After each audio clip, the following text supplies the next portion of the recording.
Hello दोस्तों, प्रदीप क्षेत्रपाल sir के channel पर मैं सुमित शर्मा आप लोगों का एक बार फिर स्वागत करता हूं। आज तक हम आप जो हमारा जो 8 लाख सब्सक्राइबर का परिवार है, वो हम लोग आपको अब तक पढ़ाते तो रहे हैं, लेकिन आज मैं आप लोगों को एक ऐसे कुछ लोगों से मिलाने वाला हूं, जो आपको ना कि करियर को एक अलग तरीके से देखने का नजरिया आपके सामने पेश करेंगे, बल्कि आपको ये भी बताएंगे कि कैसे आप अपनी परफॉर्मेंस को बढ़ा सकते हैं अपने एग्जामिनेशन के अंदर। तो मैं आप लोगों को मिलाने वाला हूं जिनका मैं खुद बहुत बड़ा फैन हूं, पंकज बैरी सर, जिन्हें आप तेनाली रामा करके एक सीरियल आता है उसके अंदर आप जानते होंगे, तथाचार्य का उन्होंने रोल निभाया। और फिलहाल हम लोग मिले हैं मोंटू की पलटन मूवी के लिए। ये मूवी वाकई में मुझे खुद को बहुत पसंद आई, तो हम लोग उसी के बारे में बात करेंगे। तो पंकज सर, विक्रांत सर, सभी बच्चे वैसे तो आपको जानते ही हैं, बट मैं चाहूंगा कि एक बार आप भी उनको अपना इंट्रोडक्शन दें और अपने बारे में कुछ ऐसे पॉइंट्स बताएं जो कि शायद ही कोई जानता हो यहाँ, मतलब कुछ ऐसी बातें। जी जी जी सबसे पहले तो ये पंकज बेरी बिना टोपी के तथाचार्य, ये तथाचार्य के रूप में पंकज बेरी को बच्चों ने बहुत सराहा है, दर्शकों ने बहुत सराहा है और आज तक मुझे दर्शकों का बहुत प्यार मिलता रहा है। मैं पिछले 32 साल से इस फिल्म जगत में काम कर रहा हूँ और मुझे तरह तरह के किरदार निभाने का अवसर प्राप्त हुआ है। मैंने बहुत अलग अलग किस्म के रोल किए हैं by the grace of God, और उसी तरह तरह के किरदारों की कतार में एक रोल और आके जुड़ गया फिल्म मोंटू की पलटन का। आज हम बात करेंगे आप सबसे, जितने भी दर्शक इस वक्त हमें देख रहे हैं, सुन रहे हैं, सबसे पहले तो मेरा सबको प्रणाम, नमस्कार, हेलो, हाय, और मेरी ओर से तमाम दर्शकों को और इस चैनल को भी और इस चैनल में काम करने वाले सभी लोगों को नव वर्ष की ढेर सारी हार्दिक शुभकामनाएं। 2021 आप सबके लिए लाभकारी हो, शुभकारी हो, मंगलमय हो। आप सब स्वस्थ रहें, मस्त रहें, व्यस्त रहें, ऐसी मेरी कामना है। बिल्कुल सर, बिल्कुल। सर, विक्रांत सर, एक बार आप बच्चों को अपना एक इंट्रोडक्शन दीजिए। वैसे तो सभी लोग आपको जानते हैं बहुत अच्छे से, बट मैं चाहता हूं कि बच्चे आपको उस तरीके से जाने जिस तरह से आप चाहते हैं कि बच्चे पहचानें कि विक्रांत सर एक्चुअल में हैं क्या और विक्रांत सर ने ये मूवी क्यों डायरेक्ट की।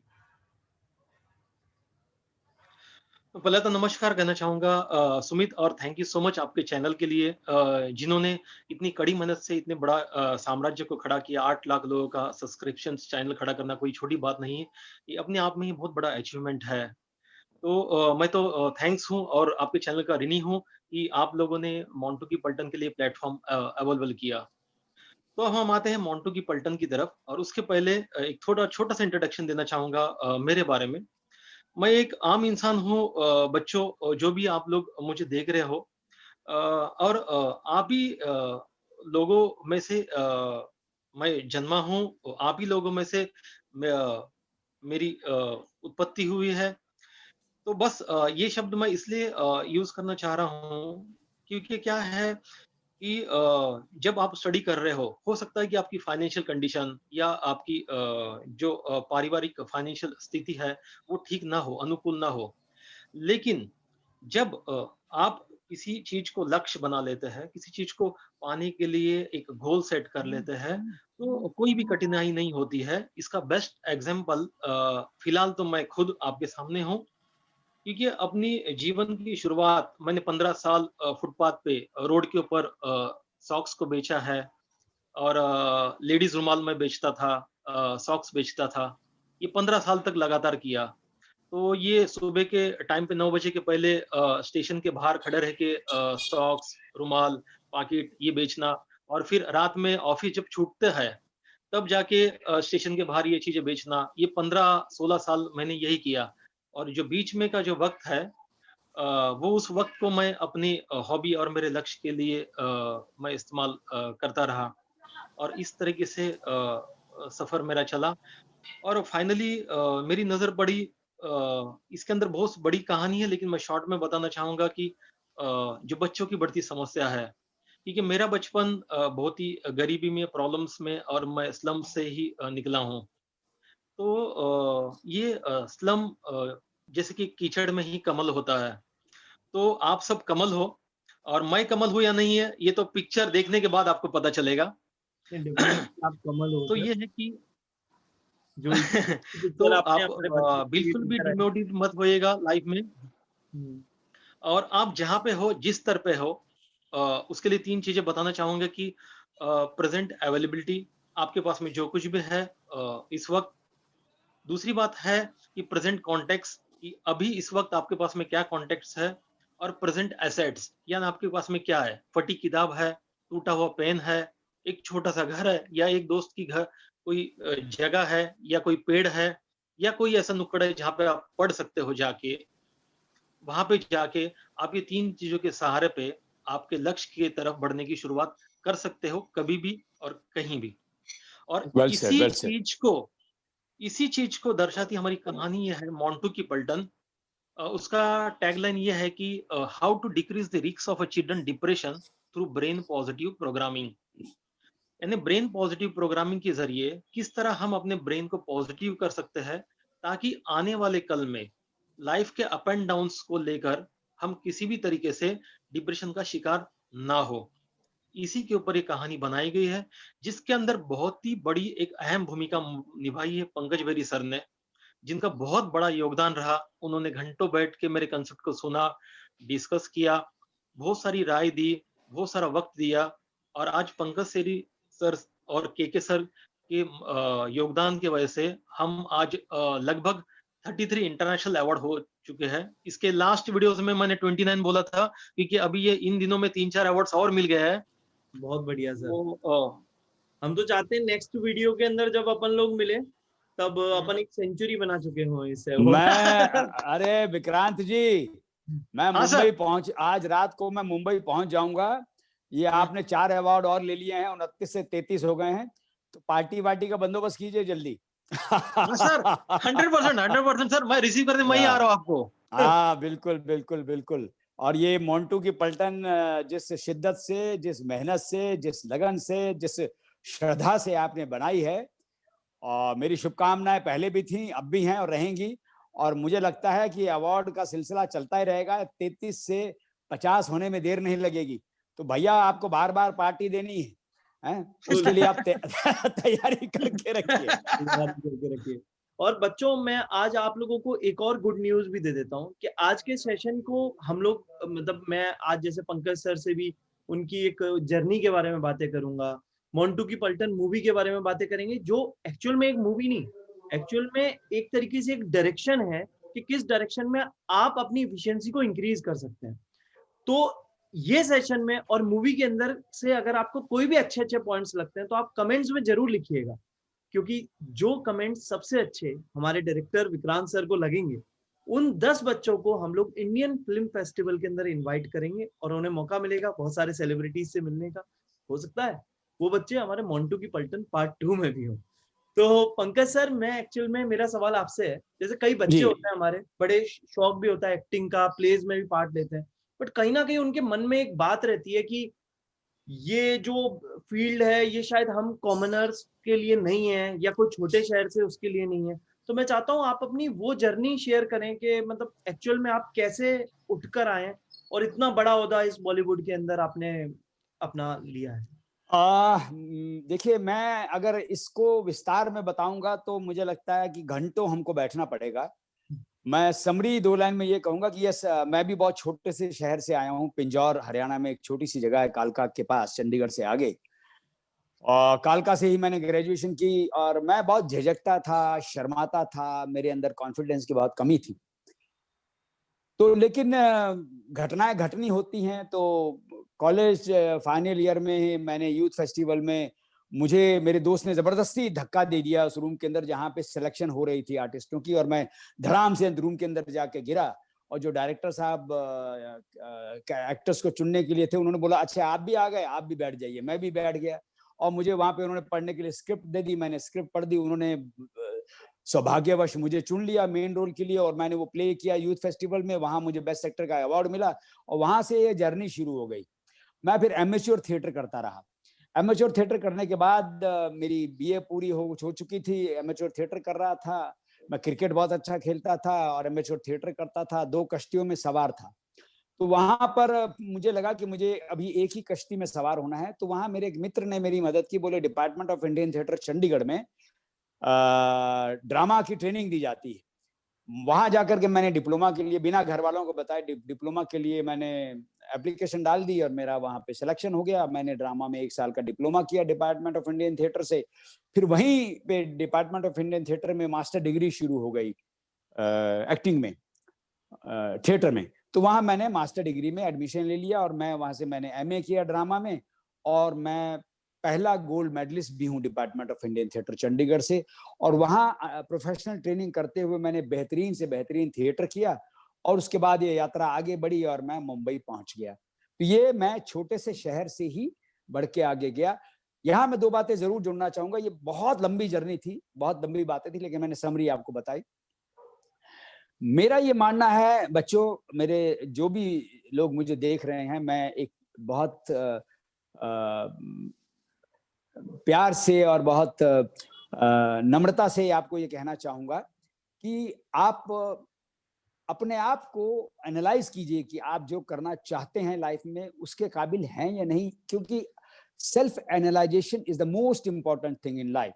आप अपने आप को खुद एनालाइज कर सकते हैं। वो आप अपने आप को मिरर के सामने बैठ के अपने आप से सवाल कीजिए, आपको जवाब मिल जाएगा। एनालाइज कर लीजिए कि यस, आप जो करना चाहते हैं या आप अगर अभिनय के क्षेत्र में जाना चाहते हैं तो वो एनालाइज कर लीजिए कि हाँ मेरे में वो टैलेंट है, और रियलाइज कर लीजिए कि yes I can do it. Then finalize कर लीजिए, फिर आगे बढ़िए। आपको कौन रोक सकता है? कोई नहीं रोक सकता।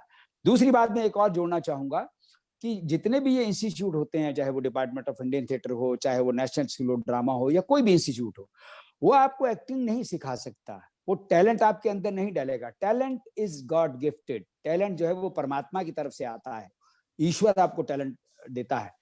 लेकिन ये जितने भी डिपार्टमेंट हैं या इंस्टीट्यूट हैं, ये आपके टैलेंट की पॉलिशिंग करते हैं। वहां आपको तराशा जाता है, बारीकियां सिखाई जाती हैं, नुआंसेस सिखाए जाते हैं, क्राफ्ट को सिखाया जाता है, जो आपको आगे जाके बहुत काम आता है। और इस क्षेत्र में, इस फील्ड में वो क्राफ्ट, वो बारीकियां, वो नुआंसेस आपको बहुत आगे तक लेके जाते हैं, और आपका कॉन्फिडेंस लेवल भी बहुत आगे बढ़ जाता है।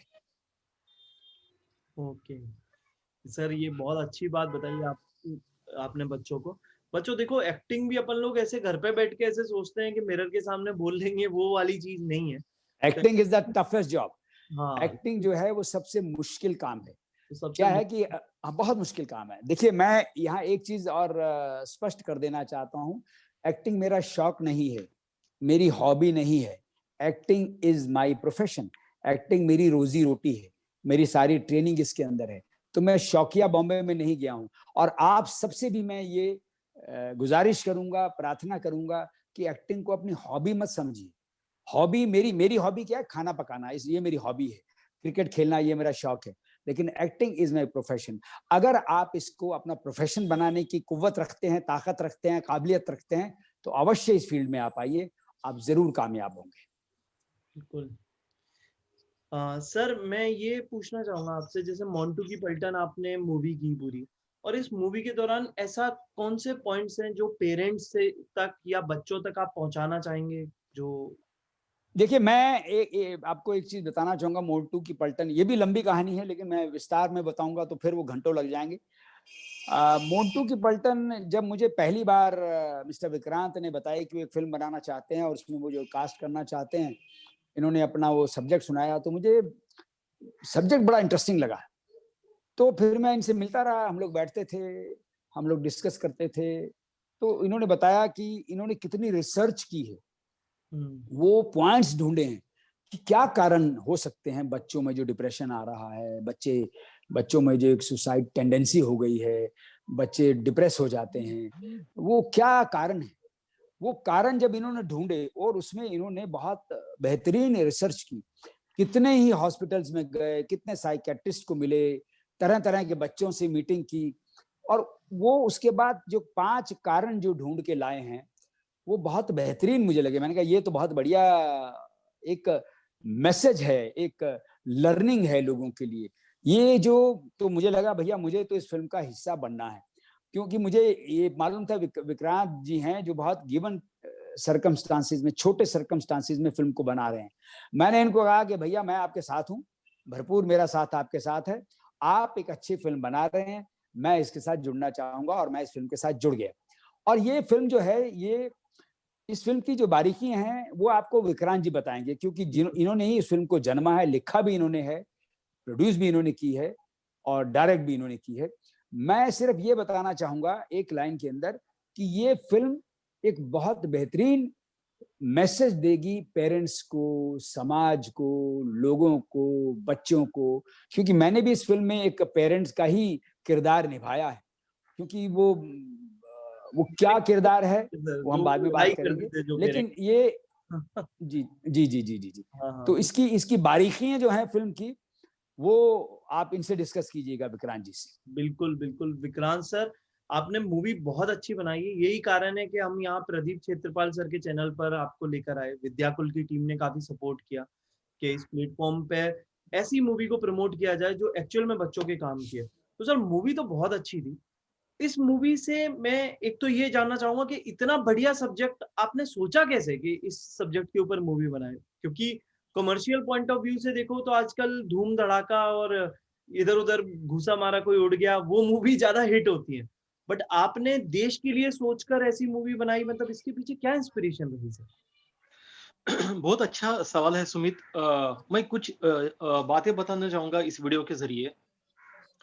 पहली तो बात मैं ये करता हूँ कि जो सुसाइड रेट्स बढ़ गए हैं हमारे आजकल जो युवाओं में, तो हर कोई सुसाइड्स की बात करता है, हर कोई डिप्रेशन की बात कर रहा है, लेकिन कोई भी ये समझने की कोशिश नहीं कर पा रहा, ये सुसाइड और डिप्रेशन ये दोनों के पहले का स्टेज है, जिसको हम कहते हैं कि मेंटली डिसअपॉइंट, मेंटली वो मानसिक तौर से वो इंसान बिखरने लगता है। क्योंकि डिप्रेशन बहुत बाद का स्टेज है, और डिप्रेशन जब ज्यादा वक्त तक हम रहता है हमारे अंदर, तो हम धीरे धीरे हम अंदर अंदर सुसाइडल थॉट्स आने लगते हैं, हम सुसाइड अटेम्प्ट कर लेते हैं। लेकिन सुसाइड और डिप्रेशन इसकी पहले की जो कड़ी है वो है कि बिहेवियर चेंजेस। हर इंसान के अंदर बिहेवियर चेंजेस आने लगते हैं, चाहे वो छोटा बच्चा हो, चाहे वो यंग युवा हो। और अक्सर हम लोग लास्ट ये 7-8 साल का रिकॉर्ड अगर हम लोग देखते हैं, तो यंगस्टर्स में डिप्रेशन का और सुसाइड का रेट्स बहुत ज्यादा बढ़ गया है। ठीक है, तो ये है कि जो बिहेवियर चेंजेस है, ये कुछ चीजों पे निर्भर होता है। जैसे कि मैं बहुत ही शॉर्ट में आपको इस चैनल के जरिए युवाओं को कुछ टिप देना चाहूंगा। बाकी तो आपको मूवी देखनी पड़ेगी, 99 मिनट्स देने पड़ेंगे, तब जाके सारी बातें समझ में आएगी। टिप्स ये है कि ये जो प्रकृति ने हमको इस जीवन में लाया है, ये जो खूबसूरत जिंदगी दी है, तो जीवन देने का और लेने का अधिकार सिर्फ प्रकृति के पास में है। इसको छीनने का अधिकार हमारे पास में नहीं है। जैसे कि एग्जांपल सपोज करो कि आपको 500 रुपए की जरूरत पड़ती है और आप सुमित से मांगते हो कि सुमित मुझे 500 रुपया उधार दे दो, मैं अगले महीने में तुमको वापस लौटाऊंगा। तो वापस लौटाने आप सुमित को जाओगे या मुझे जाओगे? जिससे लिया है उसे जाओगे ना। इसका मतलब है कि प्रकृति ने अगर आपको इस दुनिया में भेजा है तो प्रकृति ही आपको वापस लेगी। इसको छीनने का या इसको खत्म करने का अधिकार आपको नहीं है, पहली बात। बहुत अच्छा दूसरी मैसेज। बात है कि हम मेरे मूवी के अंदर एक स्लोगन है कि अगर वो स्लोगन ये है कि हम तब तक हारते नहीं है जब तक कि हम खुद सोचते नहीं हम हार गए। क्योंकि हार एक आर्टिफिशियल वर्ड और साइकोलॉजिकल इम्पैक्ट है कि हम हार गए, लेकिन हम तब तक हारते नहीं जब तक कि हम खुद सोचते नहीं कि मैं हार चुका हूं करके। और आप हारते तब तक नहीं हो जब तक कि आपके अंदर एक आखिरी सांस तक आप लड़ सकते हो। बिल्कुल, बहुत बढ़िया ठीक सर। है, इसका बच्चों बेस्ट को एग्जांपल है कि मैसेज तानाजी। बिल्कुल आप अपने साथ रखिए, बहुत बड़ा मैसेज है। और तभी हम लोग आज लेजेंड से आप लोगों को मिलाने आए हैं, क्योंकि अपनी जिंदगी का वो अनुभव आपको दे रहे हैं। आप एक छोटा सा एग्जाम होता है नीट का, आईआईटी का, नहीं होता, लगता है कि पूरी दुनिया बिखर गई, हार गए। आज बहुत अच्छी बात बोली विक्रांत सर ने कि आप जब तक नहीं हारोगे तब तक आप सोच ना लो कि आप हार गए। आप हार गए। आप अब हम इसके दूसरे पहलू पे आते हैं। एक तो ये हार और जीत की बात। जैसे कि मेरा एक दूसरा स्लोगन है, उसके अंदर मैंने लिखा हुआ कि अगर जीने की कोई वजह है तो मरना भी बेवजह नहीं होना चाहिए। अगर जीने की कोई वजह है तो मरना भी बेवजह नहीं होना चाहिए। सपोज करो कि आप किसी से प्यार करते हो तो आपकी वजह है, आपको कुछ बनना है वो आपकी वजह है, आप अपने माँ बाप के लिए जिंदा हो वजह है, तो मरना बेवजह क्यों?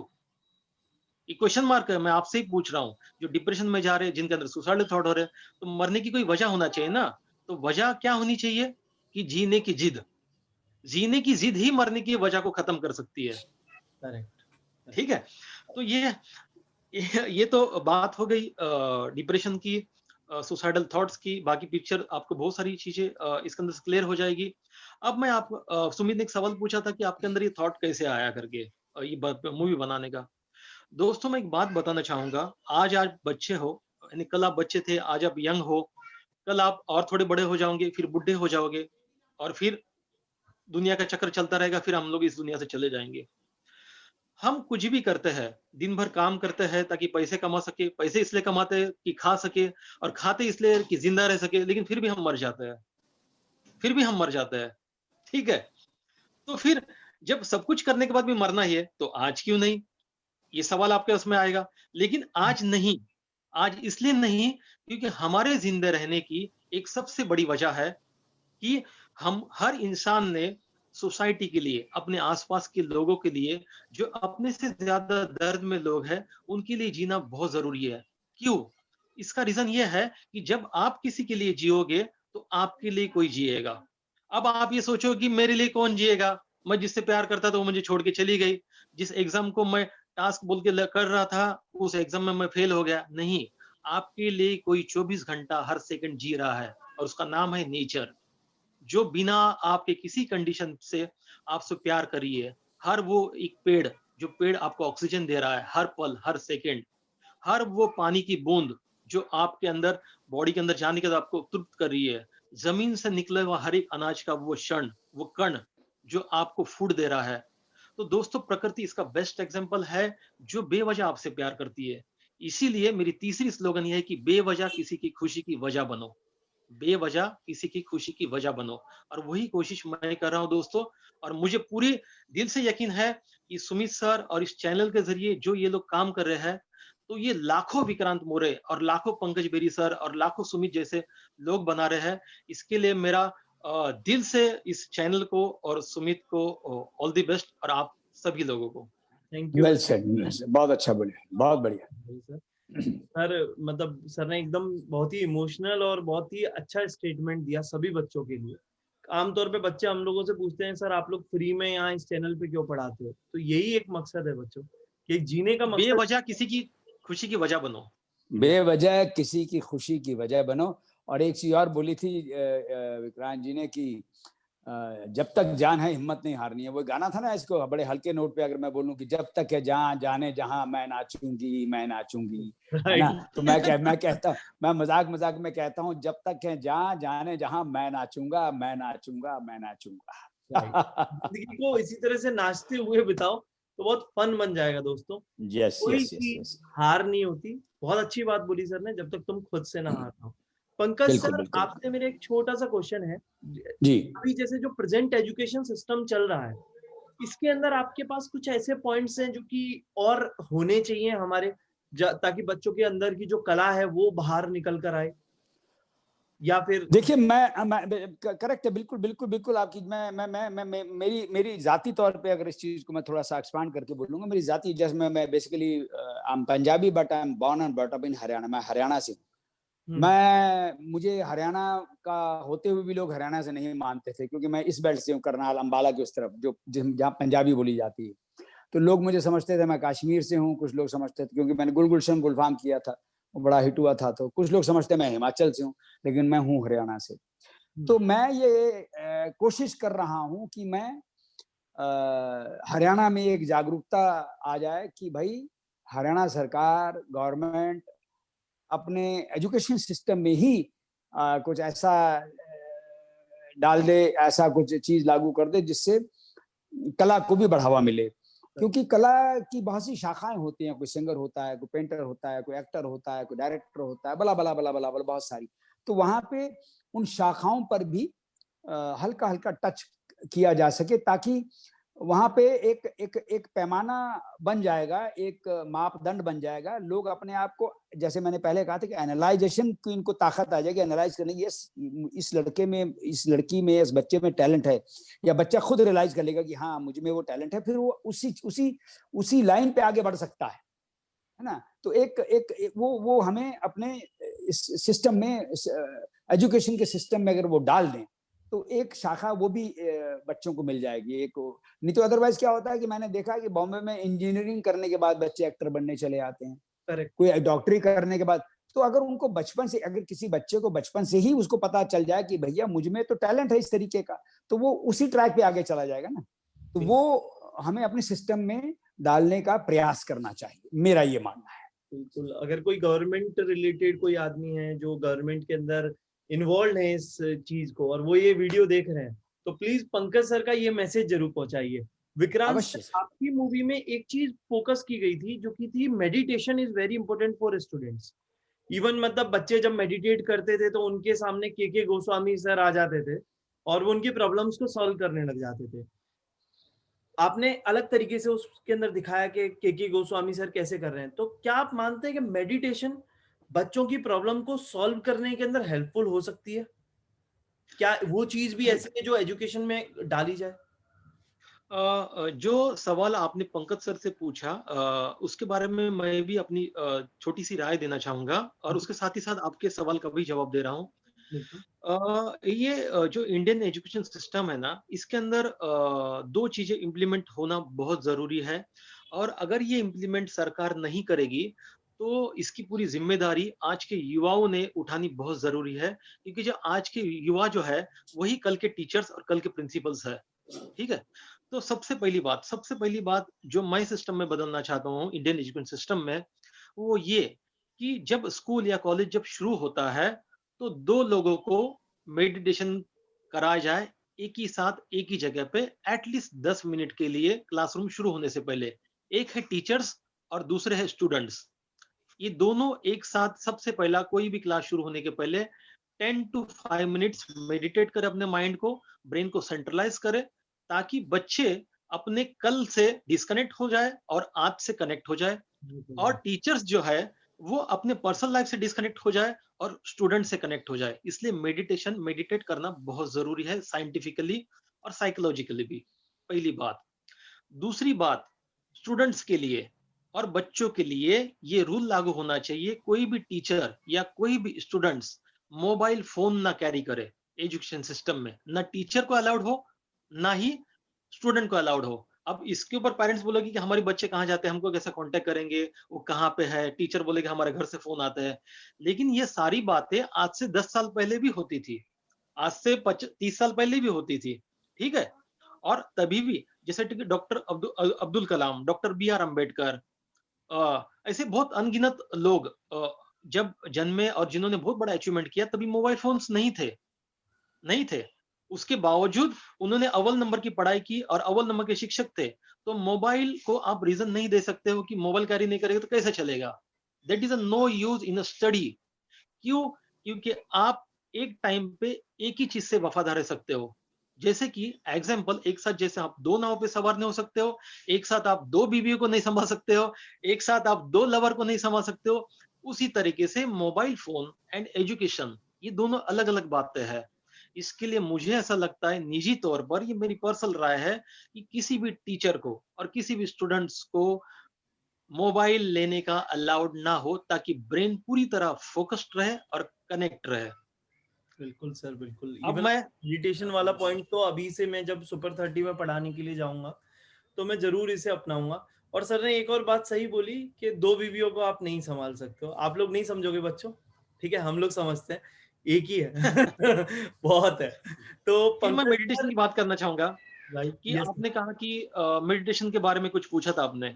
यस तो सर, क्या मैंने सवाल पूछा था था? कि क्या ये बच्चों के एजुकेशन सिस्टम में इंक्लूड करना चाहिए, तो आपने इसका आंसर यही दिया था कि शुरुआत, दे दिया है, हाँ, शुरुआत में उसी जब से होनी हमारा चाहिए। सेशन स्टार्ट हो तो हम लोगों को मेडिटेशन करना चाहिए।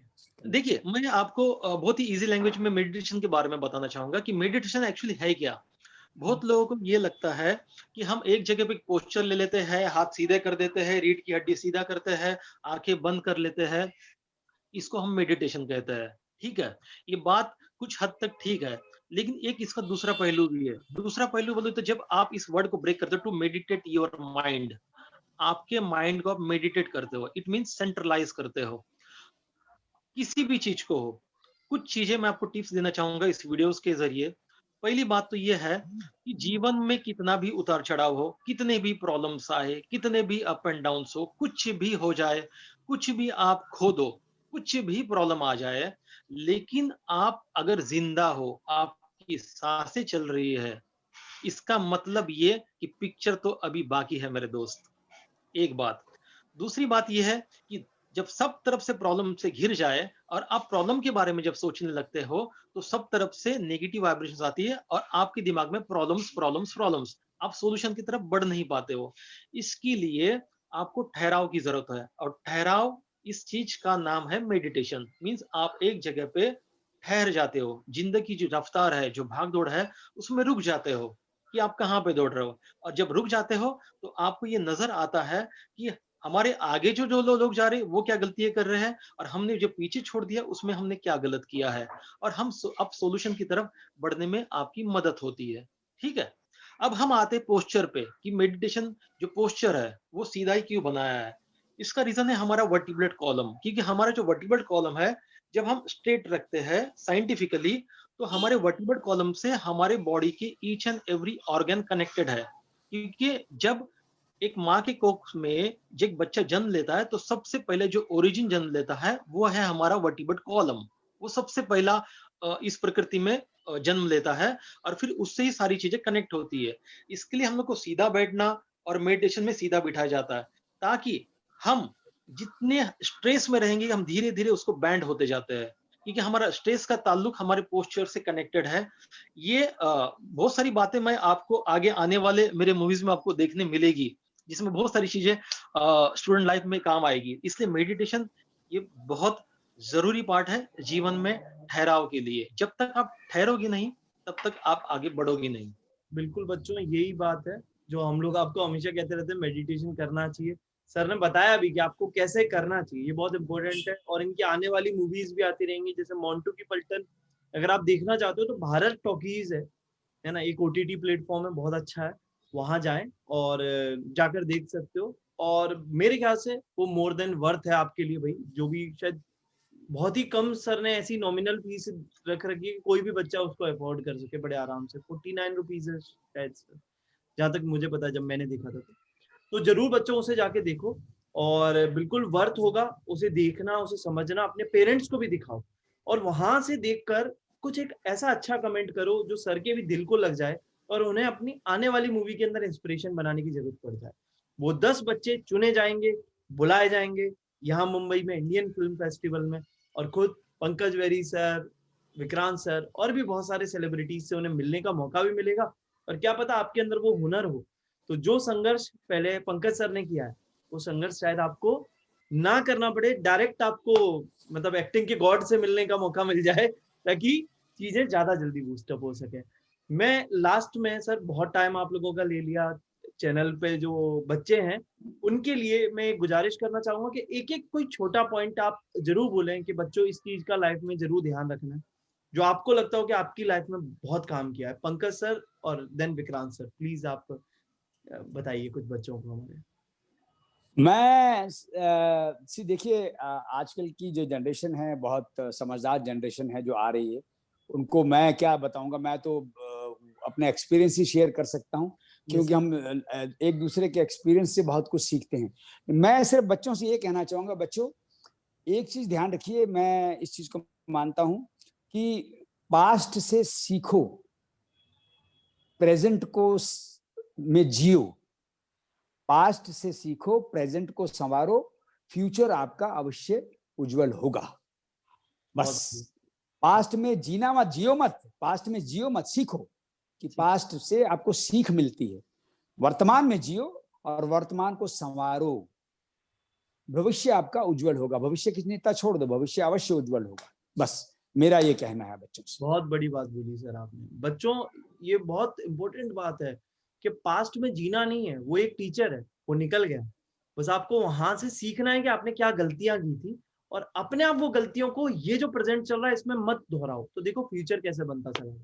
और छोटे शब्दों में मैं बहुत बड़ी बात बता दी आपको, जो आपकी सक्सेस की पूंजी होगी। विक्रांत सर प्लीज आप भी एक पॉइंट जरूर शेयर कीजिए हमारे बच्चों से, जिसे मैं आपके चैनल के ज़रिए युवाओं को 3 टिप देना चाहूँगा। ये सर। ये बहुत ही इम्पोर्टेंट है और मुझे ऐसा लगता है कि ये 3 टिप अगर आज का युवा मानता है, तो बहुत ही खूबसूरत उसका ज़िंदगी होगा।